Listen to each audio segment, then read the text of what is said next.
Hello everyone, welcome back to the channel. इसी में देखने वाले लीड कोड का problem of the day, that is number of ways to assign edge weights 1। ठीक है, तो आइए देखते हैं क्या क्वेश्चन है। तो क्वेश्चन में आपको एक अनडायरेक्टेड ट्री दिया हुआ है जिसमें n नोड्स हो सकते हैं और आपको साथ में एजेस भी दी हुई है कि भाई u टू v और v टू u एजेस हैं आपके पास। ठीक, आप क्या कर सकते हो, इनिशियली आपकी सारी जो नोड्स हैं, सारी जो एजेस हैं आपके पास, वो सारी अनवेटेड है, यानी कि सबका वेट जो है वो 0 है।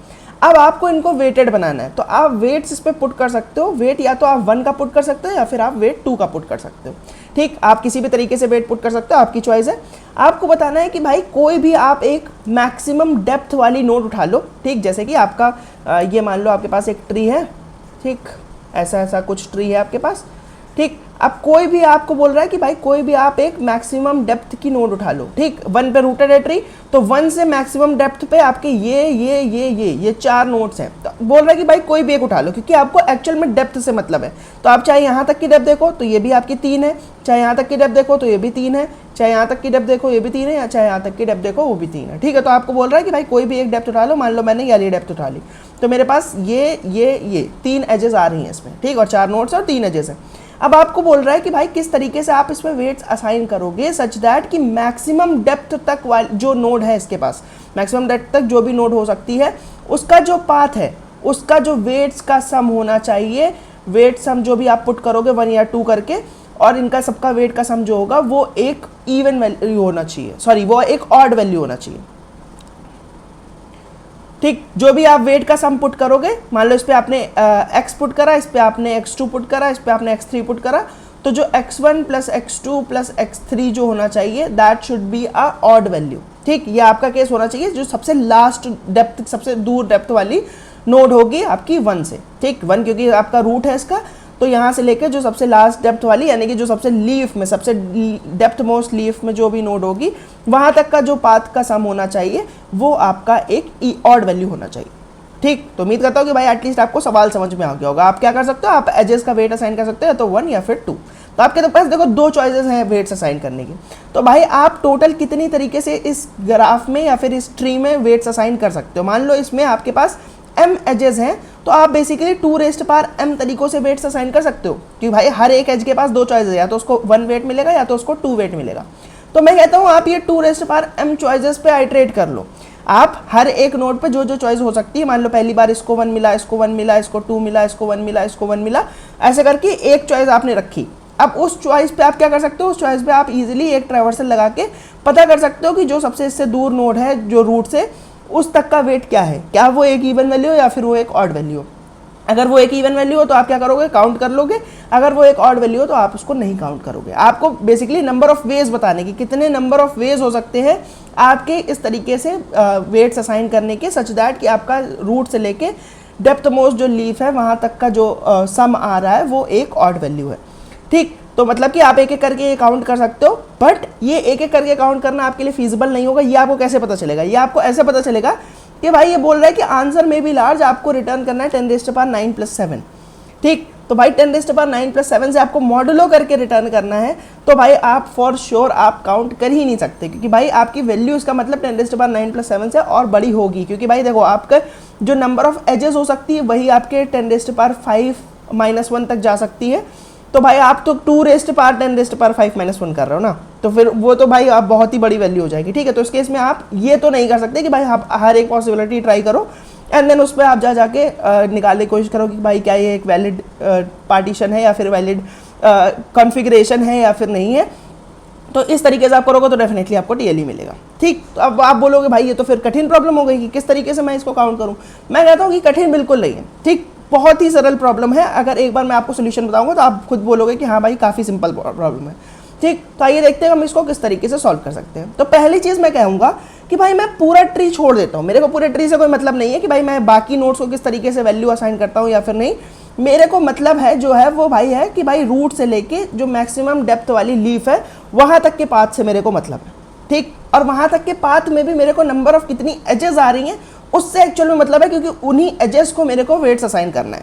ठीक, तो मैं यहाँ पे कहूँगा कि भाई बेसिकली मेरे को मतलब है कि मेरे पास 3 स्लॉट्स हैं, 3 एजेस हैं, यानी कि मतलब 3 स्लॉट्स हैं।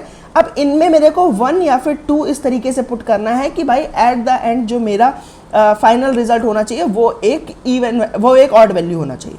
ठीक, तो मैं कहता हूँ कि भाई अब एक तरीके से ये प्रॉब्लम मेरी एरे की प्रॉब्लम की तरह भी मैं इसको ट्रीट कर सकता हूँ कि भाई मेरे पास 3 जगह हैं, 3 जगह पे मैं किस तरीके से 1 या फिर 2 को पुट करूँ कि भाई मेरा जो फाइनल रिजल्ट आ जाए वो एक ऑड वैल्यू आ जाए। अगर मेरे पास ये कंस्ट्रेंट ना होता कि भाई मेरे को सम जो फाइनली लाना है वो एक ऑड सम लाना है, तो भाई मैं क्या करता, मैं कहता कि भाई 3 स्लॉट्स हैं मेरे पास और मेरे पास 2 चॉइसेस है हर एक जगह पुट करने की, तो मैं 2⁻³ तरीकों से इस पे ये 1 या फिर 2 पुट कर सकता हूँ। लेकिन मेरे को फाइनली जो अल्टीमेटली सम चाहिए वो भी एक ऑड वैल्यू चाहिए, है ना। तो अब आप बोलोगे इसको किस तरीके से कर सकता हूँ। मैं कहता हूँ देखो ये बहुत सिंपल है।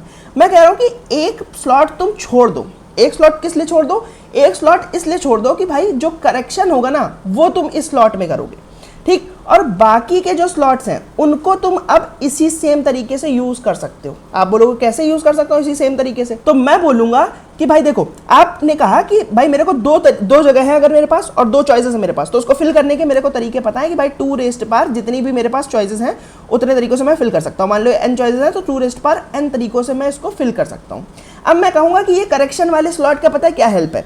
देखो, अगर आपने बोला कि भाई जो भी तरीका है उससे या तो इवन मेरा सम आ सकता है या फिर मेरा सम ऑड आ सकता है, इसके अलावा तो कोई चॉइस है नहीं कि भाई मैंने जो भी n जगह पे जो भी फिल किया उससे या तो मेरा सम इवन आएगा या फिर मेरा सम ऑड आएगा। अगर मेरा सम इवन आ रहा है तो भाई मेरे फिर इस करेक्शन वाले स्लॉट में 1 पुट करने के अलावा और कोई चॉइस नहीं है, क्योंकि भाई जैसे ही मैं इस करेक्शन वाले स्लॉट में 1 पुट करूंगा, अभी तक मेरा सम यहाँ तक का इवन है, एक में मैंने 1 पुट किया तो भाई मेरा जो ओवरऑल सम होगा वो एक ऑड सम हो जाएगा, ठीक। अगर भाई ये जो मेरे अभी तक चॉइसेस मैंने मेंटेन करी हैं उसका जो सम आता है वो एक ऑड सम आता है, तो इसका मतलब मेरे पास चॉइस कुछ नहीं है, मेरे को यहाँ पे 2 पुट करना पड़ेगा ताकि भाई वो ऑड वाला मेंटेन रहे। तो ऑड प्लस इवन जो होता है वो आपका ऑड होता है, इसलिए भाई ये करेक्शन वाले स्लॉट में मैं एक इवन वैल्यू पुट कर दूंगा तो मेरा जो फाइनली अल्टीमेटली सम होगा वो मेरा एक ऑड वैल्यू हो जाएगा, ठीक। तो बेसिकली काम ये है कि भाई आपके पास n चॉइसेस तो हैं बट एक्चुअल में आपके पास n चॉइसेस नहीं है। आप n-1 का जैसे ही फैसला कर लोगे वैसे ही आपको जो लास्ट वाला स्लॉट है उसमें एक वैल्यू शॉर्ट फुट करनी ही पड़ेगी। क्या? जैसे अगर n-1 तक की वैल्यूज जो आपने पुट करी है उसका सम जो है वो इवन आता है, तो आपको लास्ट वैल्यू, क्योंकि आपको अल्टीमेटली ऑड बनाना है, तो आपको लास्ट वैल्यू एक ऑड वैल्यू चूज करनी पड़ेगी और ऑड वैल्यू आप 1 ही चूज कर सकते हो, ठीक। तो आपके पास कोई और चॉइस नहीं है, आपको एक ही चॉइस रहे, ठीक। तो जो भी आपका n-1 का फैसला होगा वही सेम फैसला आपको आगे बढ़ाना पड़ेगा, आपके पास यहाँ पे चॉइस नहीं है, ठीक। अगर मान लो यहाँ तक का सम ही ऑड आता है तो फिर आपके पास चॉइस नहीं है, आपको 2 ही पुट करना पड़ेगा ताकि ये ऑड वाला सम आगे भी बढ़ता रहे कि भाई आपकी n चॉइसेस के बाद भी ये सम ऑड रहे, ठीक। तो बेसिकली आपके पास जो चॉइसेस हैं कि भाई आप 1 पुट कर सकते हो या फिर 2 पुट कर सकते हो, वो आप n-1 स्लॉट्स में ही कर सकते हो। आपका जो nth स्लॉट है वो तो केवल करेक्शन में ही चला जाएगा कि भाई आपको जो सम है उसको ऑड बनाना है, तो भाई n-1 तक का जो भी सम है उसके हिसाब से आपको nth पोजीशन पर पुट करना पड़ेगा। वो इवन होगा तो भी एक चॉइस है, अगर ऑड होगा तो भी एक चॉइस है, इसका मतलब nth स्लॉट पे आपके पास कोई भी चॉइस नहीं है। तो बस आपको पता लगाना है कि भाई n-1 पे आप कितने तरीकों से पुट कर सकते हो 1 और 2 को, और आपका कुछ भी आ सकता है, इवन भी आए चाहे ऑड भी आए, तो ये तो भाई सेम प्रॉब्लम है ना कि भाई मैं 2⁻n-1 तरीकों से यहाँ पे पुट कर सकता हूँ, ठीक, क्योंकि हर एक जगह पे 2 चॉइसेस हैं, या तो 1 पुट करो या तो 2 पुट करो। तो बस मेरे 2⁻n-1 जो है वो मेरा फाइनल आंसर हो जाएगा। इसमें आपको कुछ और नहीं करना था, इसमें आपको ट्री से भी एक्चुअल मतलब नहीं, ट्री का केवल काम है कि आपको डेप्थ निकालनी है। तो बस आप लेवल निकालोगे कितने लेवल है आपके पास, उससे आपको पता चल जाएगा कि इस n की वैल्यू, और जैसे ही आपको n की वैल्यू पता चल जाएगी आपको बस 2⁻n-1 फाइंड आउट करना है, ठीक। अब क्योंकि भाई 2⁻n-1 आप एक एक करके नहीं फाइंड आउट कर सकते हो, या फिर आप एक्चुअल में कर भी सकते हो, बट आपको अगर मॉड लेते हुए करना है तो आपके पास एक बेटर तरीका होता है, जो कि होता है कि भाई आप बाइनरी एक्सपोनेंशिएशन कर लो।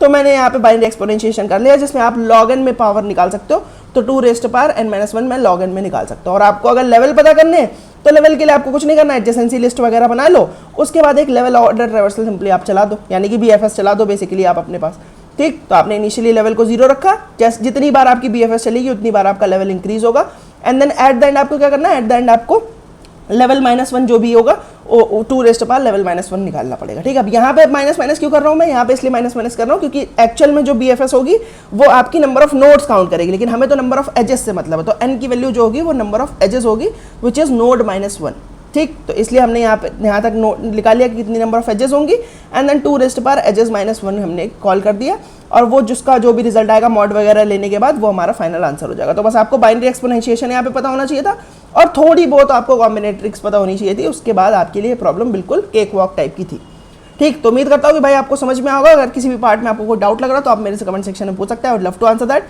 अगर आपको वीडियो पसंद आए तो उसको लाइक कर देना, चैनल सब्सक्राइब कर देना। मैं मिलता हूं आपसे किसी और वीडियो में, तब तक के लिए बाय बाय।